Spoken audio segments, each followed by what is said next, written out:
Hi folks, in this video I'm going to give you some tips for booking your seat on a flight. Now the first step for doing so is to know the aircraft type that you will be traveling with.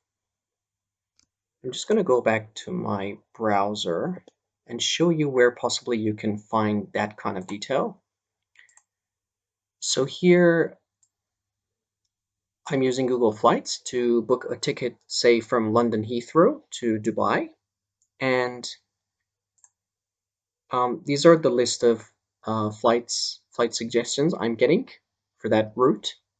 And when I expand this drop-down menu, just to look into more details of this flight suggestion, I can see down here it's written it's going to be the Airbus A380. Now, once you know the aircraft type, you go on your search engine and start searching for Seat Guru Emirates A380. Now, Seat Guru is one of the best websites that I use for this purpose, and it's quite comprehensive. It does include all airlines and the aircraft types they use, and it provides the seat map for those. So by looking up this particular aircraft with this airline, and I'm going to open this result. So you can see here it's giving me the different seat layouts that this airline is using on the Airbus A380. Usually the first suggestion is the most common and typical one that they're using, and you can look at this layout and compare it with the layout that you're seeing on the airline's website or whatever booking platform you're using. And if the layout of the seats and the row numbers match to what you're seeing on that specific website, then you're looking at the correct layout. Now here, you can hover over any seat that it's vacant and you want to book, and you can find some further details and information about that seat. For example, these green seats, they're green because they're probably favorable, even though they're for people traveling with infants and using bassinets, but because they do provide extra leg room, they're colored as green. So when you, as I said, when you hover over any seat, there's going to be a pop-up message that gives you details about that seat, the good things and bad things about that seat. For example, these seats, again, they do have extra leg room, but they're for people traveling with infants, so there might be someone using the bassinet there.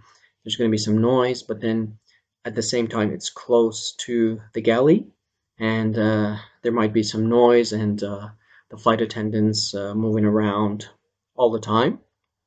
So if you're looking for something more quiet, then you probably want to, avoid those front seats.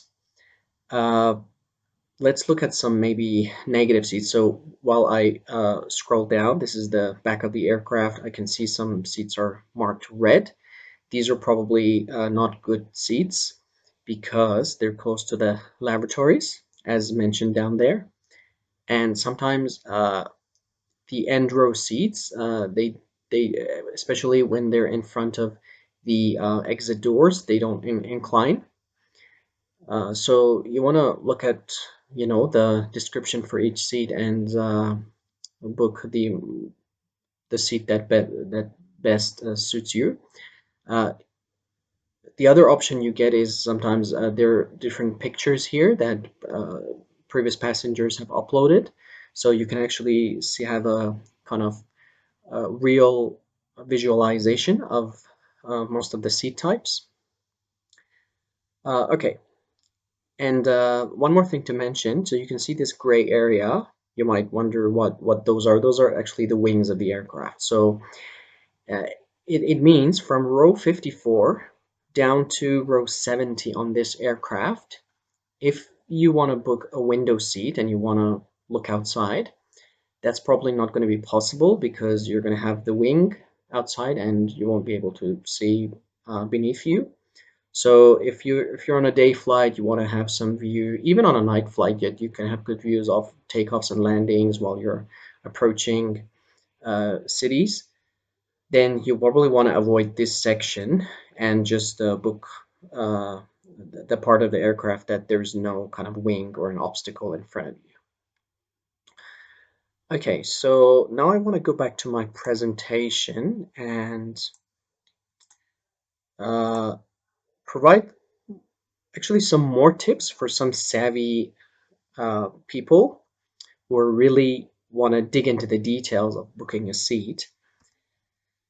And this is for especially when you're having a day flight and you want to have a good view to the outside without the bothersome of the sun and the sunlight going into your eyes. So looking at the world map, this is the location of the sun during the day.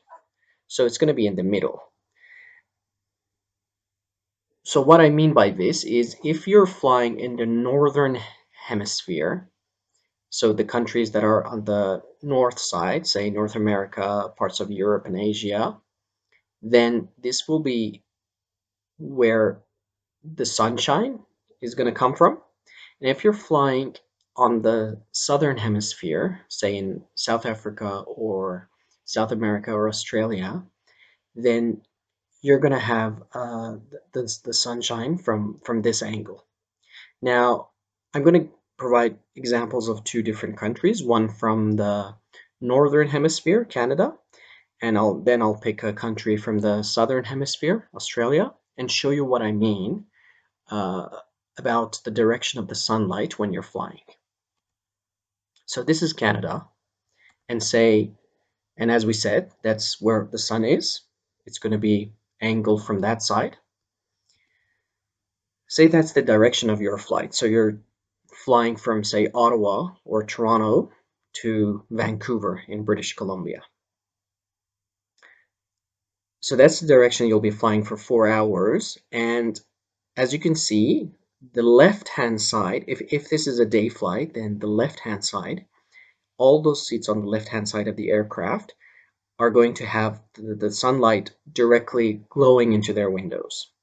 And it's going to make it just a bit difficult to just have your window lid open at all time, trying to look outside for just some beautiful scenery. So in that case, I would recommend booking, if you're after a window seat, to book a window seat on the right-hand side of the aircraft, so that you can still have all those views, but then not the sun glowing into your eyes. Now another example, the opposite of this, say you're flying from west to east, it's going to be the opposite. So the right hand side of the aircraft is where it's going to have the uh, sunshine glowing to it. And if you're after a window seat, it's better to book on the left hand side of the aircraft in this situation. Now, the whole situation is opposite when you're flying in the southern hemisphere. Now, this is the map of Australia, and that's the location of the sun. Now, say you're traveling from the east coast to the west coast. For example, from Brisbane to Perth. It's going to be a 4 to 5 hour flight. Say it's daylight. You want to have your window lid open and not sunshine, glowing on your head and into your eyes. Then probably the best side to book your seat on this flight is on the left-hand side of the aircraft. And the opposite of this situation is going to be, say, when you're flying from the west coast to the east coast. Again, the sun is going to be on the left-hand side of the aircraft, and the best window seat in this situation is the right-hand side of the aircraft. Thank you all. I wish you a pleasant seat booking and a wonderful flight. Thank you.